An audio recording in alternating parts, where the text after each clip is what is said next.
The Out of the Lab podcast is a production of the Spartanburg Science Center. The Spartanburg Science Center is a 501c3 nonprofit located in Spartanburg, South Carolina.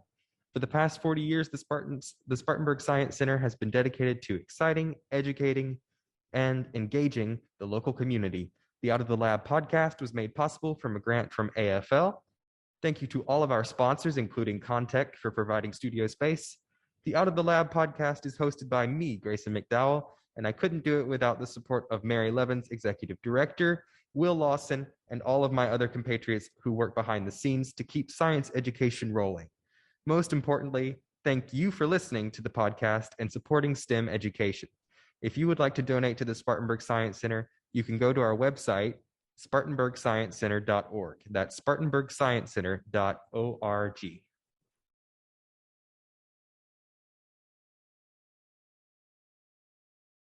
Welcome back, everyone, to the Out of the Lab podcast. Today, my guest is Dr. Rachel Grotheer from Wofford College. Dr. Rachel Grotheer got her BA degrees in math and French from Denison University. She also holds her master's and PhD in mathematical sciences from Clemson University. She wrote her PhD thesis on medical image reconstruction, and today she studies mostly data science, including things such as topic modeling, machine learning, signal and image processing. In her free time, when she's away from Wofford, she likes to spend time by the water, and knitting, crocheting, and also board games.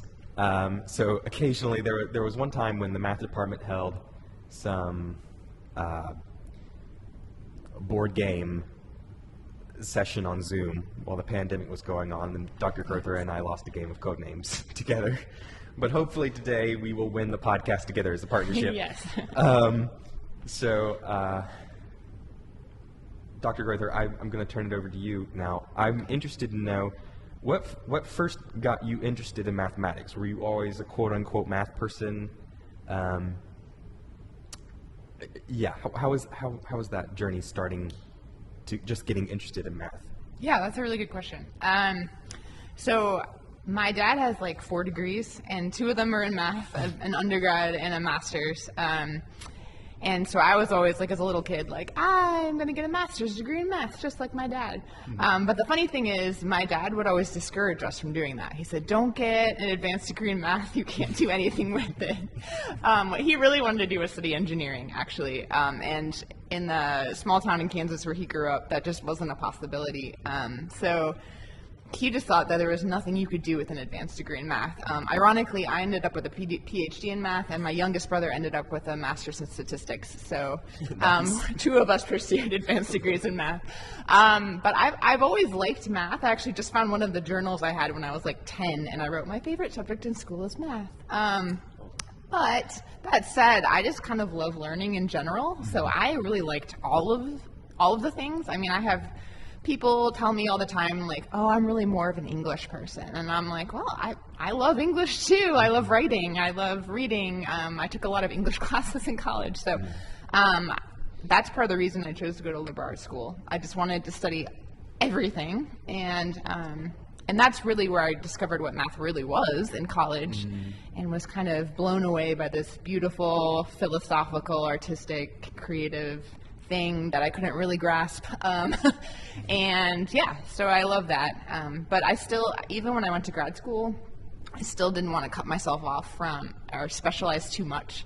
So part of the reason I chose Clemson is because it requires you to take classes in all the different areas of mathematics. So it has this breadth requirement. So I just kind of put off choosing for a long time. That's cool. I mean, I love that you describe math as this wondrous, beautiful, philosophical, just inquiry. I think we mentioned this off camera before we started rolling. It's not often that I get to talk about math with enthusiasm in public, and so maybe you could speak to that a little bit. What do you think the origin of that sort of that negative perception or that stigma is of mathematics in our culture? That's a really great question. So yeah, I'm actually teaching a class right now called Appreciation of Mathematics, and it's kind of all to kind of help hopefully undo a little bit of that. I think there's a lot of reasons. There was a really good article that was written, gosh, I don't remember when, but by a mathematician named Paul Lockhart called The Mathematician's Lament. And in it, he kind of describes how we've kind of killed mathematics through the way that we teach it in K-12. And it has nothing to do with necessarily the teachers, but just kind of the way that we set up the system. I don't know how that happened, but he describes how if we taught art or music that way, everyone would hate those subject areas. So he goes into this idea of pretend music class was all writing notes and scales, and you never even got to hear a piece of music until you were in college, or pick up an instrument until you were in graduate school. And it would just kind of kill the fun of it. And I think that's kind of, unfortunately, what happened to mathematics. We've reduced it to the process rather than what it actually is. And I don't think we're giving kids time to create and play. We're just teaching them computation. And honestly, computers are the ones who are good at computation. Like computers are really good at adding things really quickly. What humans are good at is creativity, interpretation, making sense of patterns. And so I think we really need to bring more of that back into mathematics education. That is such a good point. I had never really thought about it. I have read Paul Lockhart's A Mathematician's Lament in a humanities class that I took with the math department. Yes, Dr. Spivey taught that one. It reminds me though of my physics professor. He always says that humans have to be the smart ones in the relationship between computers and humans. That's interesting. Well, so I'm going to talk about some of the ways in which your advanced degree in math has actually been very useful. I mean, I could start with machine learning. And so since we mentioned computers, what sort of work have you done with machine learning? That's interesting. And what do we mean by machine learns? Yeah, that's a great question. So I think a lot of these terms are thrown around right now, like artificial intelligence and machine learning. And what does that really mean? So I think if you ask anyone who actually works in artificial intelligence, they would say there's nothing intelligent about it. The computer is not making up new things the way that we can. So human beings are intelligent, computers are not yet. So you don't have to worry about them taking over. They only do what we tell them to do. And I always say, I learned this from a professor at Clemson, but the best thing about computers is they do exactly what you tell them to do, and the worst thing about computers is that they do exactly what you tell them to do. So they can be very frustrating. So the idea of machine learning is that if you feed a computer enough data, so we call that a training set. So you're training it just like you would in school if you're doing a problem set or something. Then the computer will be able to start to recognize patterns. And again, it's not doing this intelligently in the way that we think about it. It's just running an algorithm. It recognizes pattern, so then when you give it a new piece of data, it will be able to categorize or put that new information into a certain box. And you can use it to do all sorts of things. So it's not just what we call classification is a fancy term for putting it in its right place, but you can also do it to do something called regression, which is basically determining how one variable, how a bunch of different factors relate to another factor. And so what I do with it, I think you mentioned earlier, a lot is this idea of what's called topic modeling. So what that is taking a bunch of data, and it can be a bunch of documents or a bunch of images, and trying to find, to split up that data and find kind of the hidden patterns in the data. And you can use, once you have found the hidden patterns, then you can kind of feed those topics into the computer and some training images or data or documents, and then when you give it a new image, the computer can then figure out which topic it belongs to. So a project that I did recently related to that was looking at the pandemic when it first happened. The White House put out this call to action in the data science community, and they asked we have this new virus. There are tens of thousands of different research articles out there about epidemiology and different diseases and vaccines. Can you help us organize that in a meaningful way so that people can find what they're looking for easier? So we use this algorithm to find the hidden ways that these documents were kind of clustered, to find how they were related to each other in a way that was faster than us just sorting through them and trying to decide for ourselves. The algorithm helped us to find how they were related to each other, and we split them all up into 8 different groups. And then in theory, we could have used the same system when we got a new document to put it into its correct classification. Okay. Now, I read what I could understand of this paper Sure. that you just mentioned. And there's even a website where all of this literature is clustered together. And I could probably tie this back to the beauty of mathematics, because when I read this, I've always been fascinated by branching, like tree branches. Oh, sure. There are various applications of branching in physics, but there's branching in like probability trees. Drawing probability trees is my favorite part of statistics. So when I saw that this classification system sort of has a branching structure, I was fascinated by that. So, could you say something a little bit more about, I guess, like how we could use the beauty of mathematics to solve problems? Because we often think of this sort of dichotomy between pure math and applied math, but there is a lot of connection. There's a lot of overlap, right? There is, and I think there's increasing pushback in the math community right now to kind of use those two terms, and because it's creating this dichotomy that isn't really there. And also there's some pushback in using the word pure, because it kind of implies that it's superior in some way, Right. and it's really not. I think some of the fascinating things about mathematics, so as mathematicians, we just like to see what we can discover. So mathematics is really all based on just this set of principles. We call them axioms, so just statements of things we think are true. And then we use logic and deductive reasoning to just kind of build up knowledge from that place. And so the more that we discover, or the more that we create, the more there is to discover and create, which is kind of exciting. And so we just like that process, and we're not always looking for how it can be applied in the world. And I think that's okay, because it gives us the freedom to push the limits of that creativity, even if we can't understand it all right now.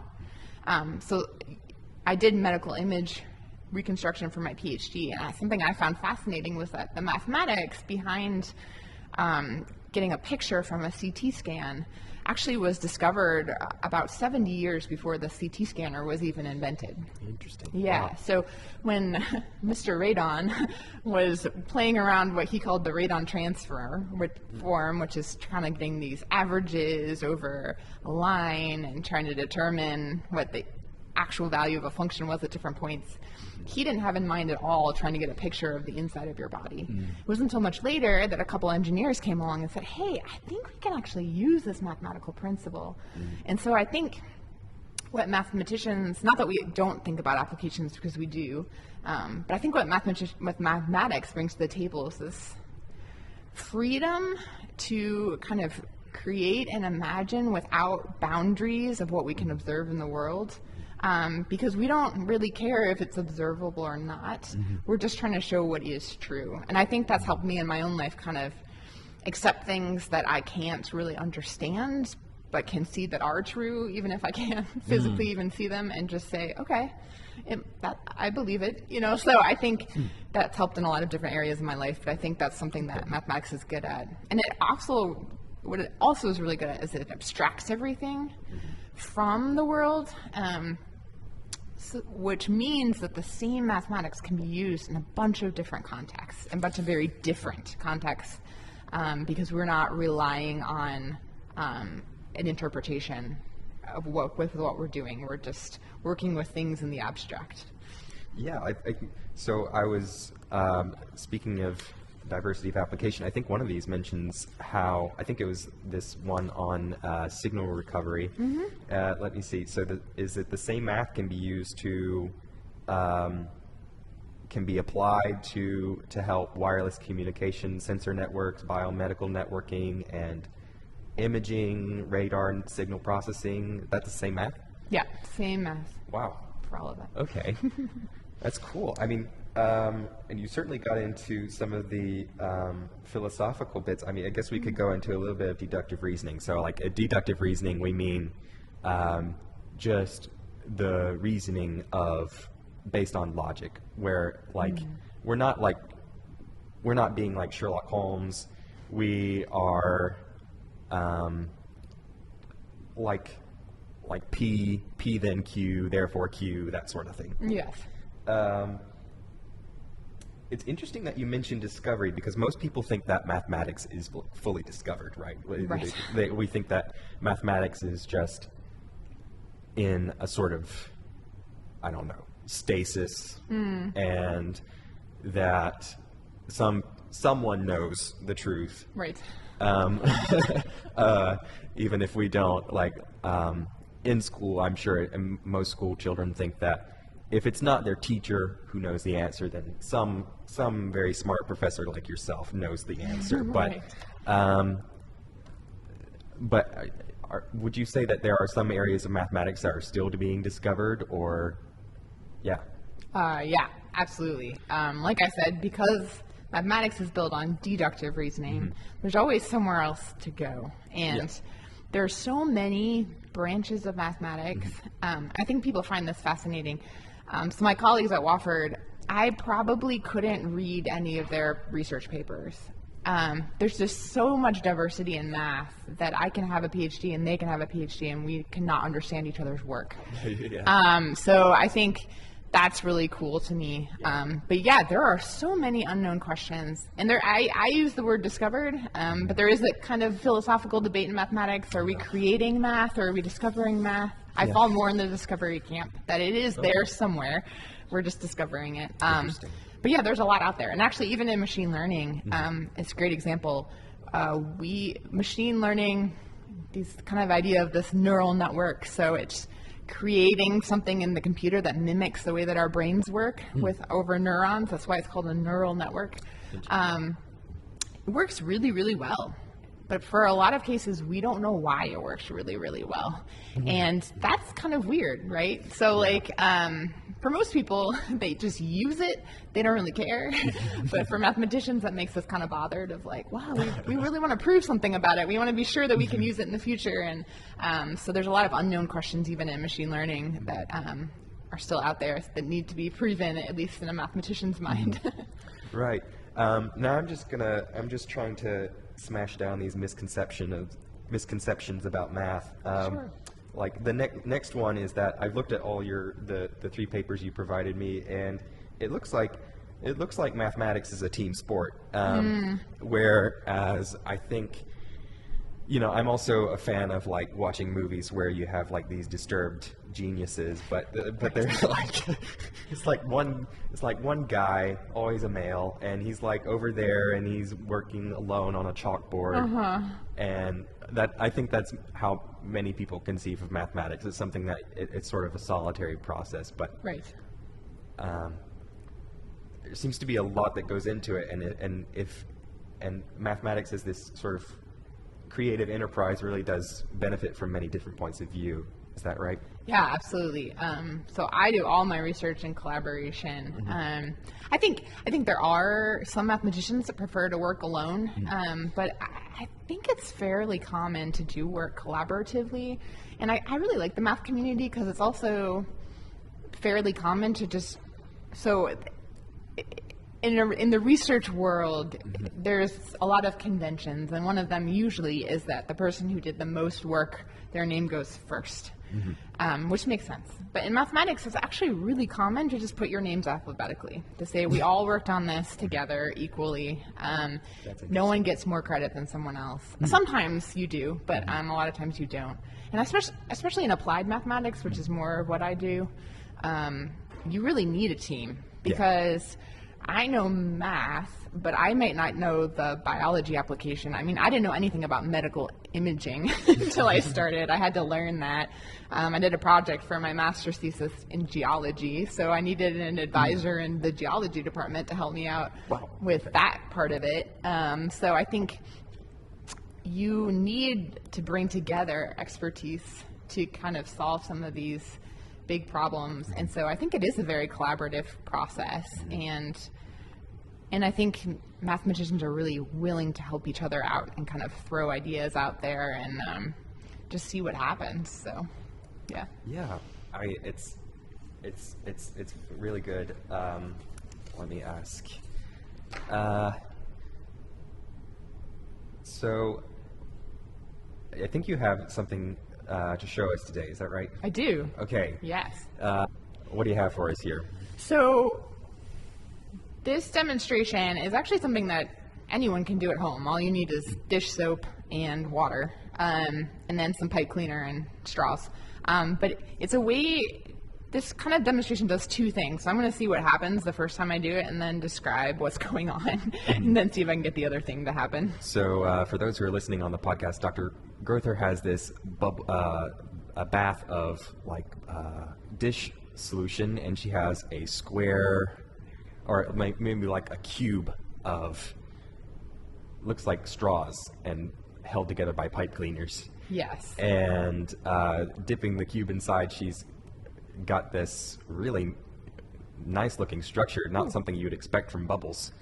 Yeah, so what you saw there, let's see if I can get it back. The cube, the bubbles are connecting in the middle to kind of create this flat square. Oh, I lost it. Hold on a second.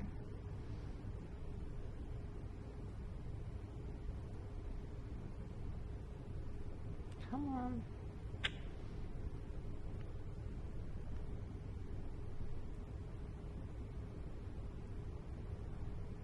There we go.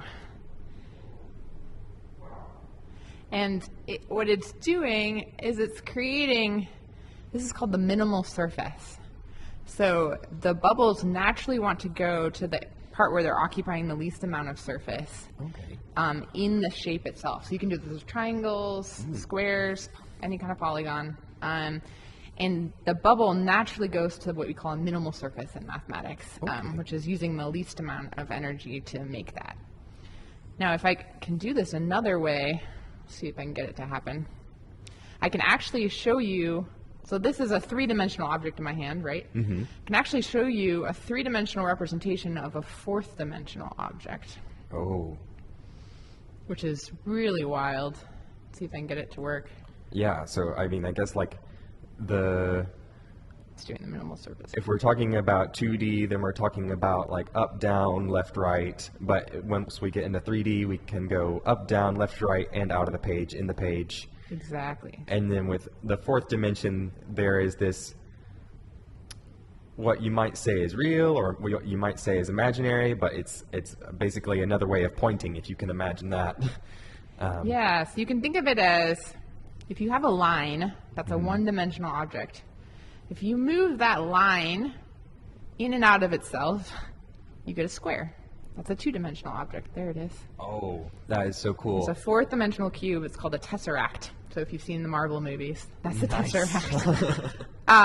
So if you take a square and you move it in and out of itself, you get a cube. If you take a cube in and out of itself, you get the tesseract, the fourth-dimensional. Oh, that's so cool. And it kind of broke, but that was it. And so I think a cool thing about mathematics is that you can actually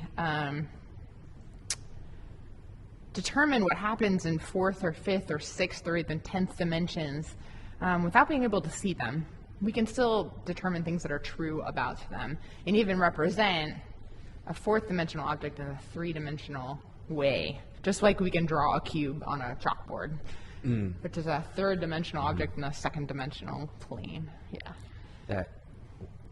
That's it's still I don't know how many years ago I learned that, maybe like 1 or 2 years ago, but that's still mind blowing. Yes.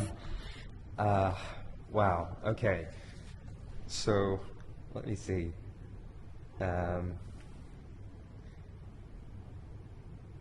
right. So don't worry, this will all be edited. So long pauses. I'm just trying to figure out where to go from here. Sure. Let's see. It's okay if you don't want to talk about this. Would you be willing to talk about, I don't know, like specifically the challenges that face women in mathematics? Yeah, I'm just interested maybe in your experience or what you might say to young girls who may be facing the sort of stigmas that math is really a boys' game or something like that. Yeah, it's actually really interesting because a lot of research has been done, and if you look up until about 7th grade, girls actually usually outperform boys in mathematics and in sciences. And then at about 7th grade, it switches, and I think a lot of the research says that it really has nothing to do with, it has nothing to do with intelligence. I think there's this idea that people are born with this innate ability to do mathematics, and you either are born with that ability or you're not. And I just don't think that that's true. I always think of that quote from Ratatouille, anyone can cook, but I think anyone can do mathematics. It takes effort, it takes perseverance, it takes creativity. I think we kill that before we miss the creative people. I'm not very creative, I wish I was. And I think, unfortunately, with a lot of girls and young women, it's just not seen as the cool thing to do, and they're discouraged from continuing on. So it still is true that there are more men getting PhDs in mathematics, studying mathematics, and getting jobs at kind of the top research universities and getting tenure there. That said, I think mathematics has made great strides in that area. We're reaching kind of that 50-50 split very quickly in recent years, which I think is exciting. I'm a member of the Association for Women in Mathematics. But I will say that I have been encouraged along the way by professors. I think that makes a big difference. But there also have been times that have been kind of discouraging. Even there are times when I walk into a conference as a graduate student or even now, and it's just everyone around me kind of looks the same, especially at a research conference. They're all men, and you just kind of feel out of place. You just kind of feel out of place when no one looks like you, and I get that, and I think that people are actively working to change that. There's a lot of people in mathematics who are trying to bring more diversity in general, and make people feel more welcome, and even kind of change that stigma of who has the right to do mathematics.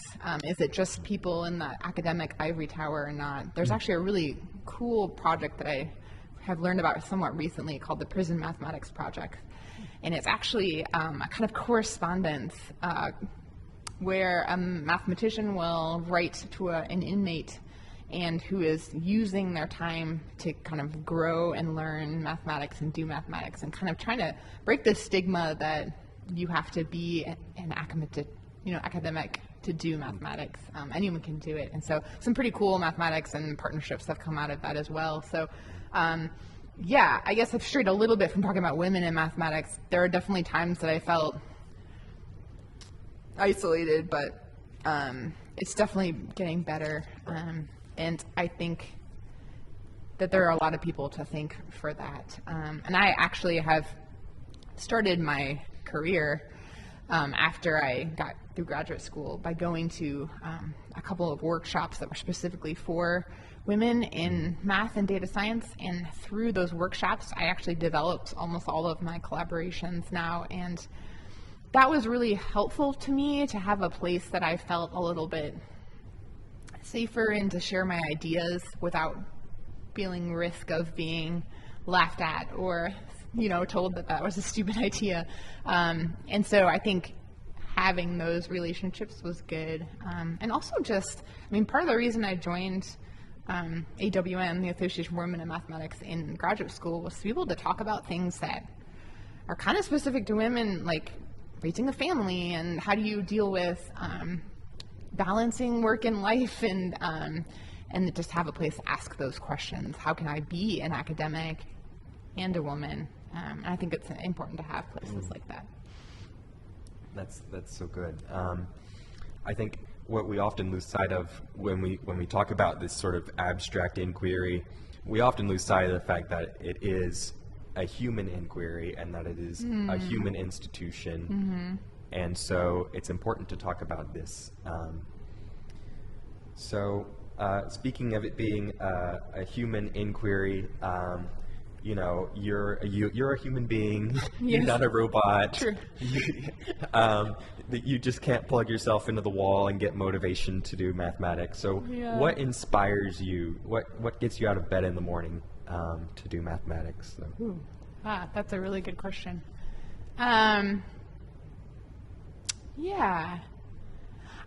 So one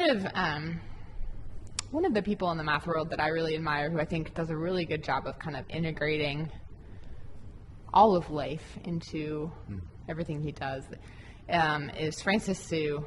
He teaches in California at, blanking on the name of the college right now. But it's really well known. Harvey Mudd.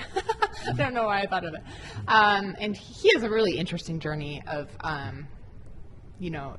being told that he couldn't make it in mathematics and then going on to get a PhD from Harvard. And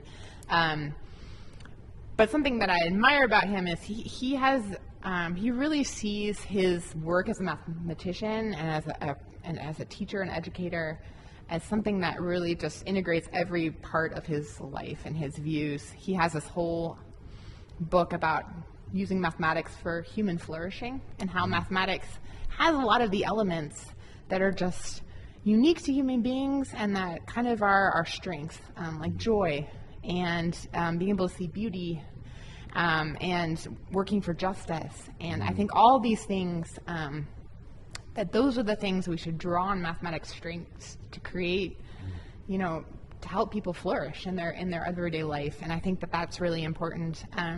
I also, math is very philosophical, and something that's very important in my life is my identity as a Christian, and thinking through like how my faith intersects with my philosophical views of mathematics has been an interesting journey for me in the last few years, and just seeing that I can't separate the two. So what I believe about the way that I see the world and what it means to flourish as a human being, and seeing that joy and justice and beauty, really informs the way that I teach mathematics, the way that I interact with it. You can't really separate those things. And I think we do ourselves harm. We try to separate our humanity from our work and the subject area, because you're right, it is a human thing. And I think not separating it helps me to be more compassionate even to my students, and to kind of really think about, okay, how can I open their eyes to this kind of wonderful, beautiful thing, and to think in a bigger way about what it means to interact with the universe, and in a way that, mathematics opens your eyes to things you can't see and you can't understand. And I think I'm coming to realize in the last several years of kind of what a beautiful place that is to be in a place where you can't really wrap your mind around something, but you can accept it. And I think that's this kind of uncomfortable but beautiful place to be in. So I like kind of pushing myself in that way and exploring those things more deeply. Yes, that is so interesting. We could have a 30-minute conversation, because I'm a philosophy minor now. Oh yeah. So I am interested in some of the philosophy behind mathematics. So I think we're going to wrap up the program here, but I would like to ask you maybe just a couple of last questions for the students who may be listening. Sure. So what advice would you have for perhaps a new generation of mathematicians? That's a good question. I think it would be to not be afraid to kind of step out of your comfort zone, and to be creative, to ask questions, to kind of keep asking questions and push the limit of your understanding. If you learn one way to solve a problem in school, don't just be satisfied with that. See if there's another way that you can think about it. And be okay, like I said, be okay with being uncomfortable, not understanding, and not really grasping it. Honestly, I mean, I have a PhD in mathematics, and there's so much, even in my own research, that I don't understand and I don't feel like I am good at yet. And that is okay. And also, mathematics is hard. I used to say that it wasn't, but it is. And that's okay. I don't think you should give up on something just because it's hard. I think that actually can produce some of the best results. And so, if you go on, if maybe you want to go on to mathematics in college, your eyes will be open to see it in a different way, I think. I hope that you've had that experience. I mean, I did. Yes. And to be prepared for that what you see as you go on will be very different than what came before. But that's okay too. And kind of just lean into that even as it gets hard. And you can really discover some pretty beautiful things if you continue in it, I think. That's so nice. And I'm going to ask one last question, and that is, I don't know how long you've been teaching at Wofford. How long have you been teaching at Wofford? This is only my second year at Wofford. Oh, okay. And I taught at another college for 4 years before that. Oh, okay. So do you know any of the career paths your previous students have taken? Or Yeah. So my students have kind of gone all over the place. So I have had a student who became an actuary, which are the people who kind of determine how likely it is that something bad will happen to you, like for insurance companies. I've had a student go on to work for Walmart, but actually doing kind of the logistics, so determining, well, where would be the best place to place items on shelves, or where would be the best way to do shipping routes, and kind of optimizing their production. I've had students go on to a PhD program. I've had students who have gone into teaching, but also who have gone on to work for the government and do secret code breaking, who have gone to work for the Navy, developing different technologies. I've kind of had people who have gone on to be software engineers, people who went on to work in banks. Kind of, there's a really wide variety of things you can do with a mathematics degree. So. Yeah, I mean, I know a math major who plans to apply for law school, and I mean, and I've heard at least of other math majors going in the pre-med track and going into medical school, and it just seems like these other schools, which may seem too specialized for math students, they seem to have at least a lot of faith in the undergraduate math programs. I think I've talked to different employers who just say that an undergraduate math degree is just really a great thing to have, and I think it is, because I think people should keep in mind that any degree that you get in college is preparing you to learn and to have certain ways of thinking more than just the knowledge, because the knowledge you'll forget, the specific skills. But you can always look them up again later. But what a math degree teaches you, I think, is a new way of thinking. It teaches you to have logical, well-reasoned arguments, which is a great thing, especially in today's world. It teaches you critical thinking and problem solving and creativity, and even how to communicate those results as well. So I think it's just really, I'm biased, but I think it's a really great degree to have. And I think a lot of people would agree, employers and whatnot. So it's a very flexible degree. You can go a lot of places with it. All right. Well, Dr. Grotheer, it's been a pleasure having you today. I wish we could talk for hours and hours more about the philosophy of math. Me too. But I'll have to cut the podcast right there. Thank you so much for watching. And thank you so much for listening if you have been, and we'll see you next time.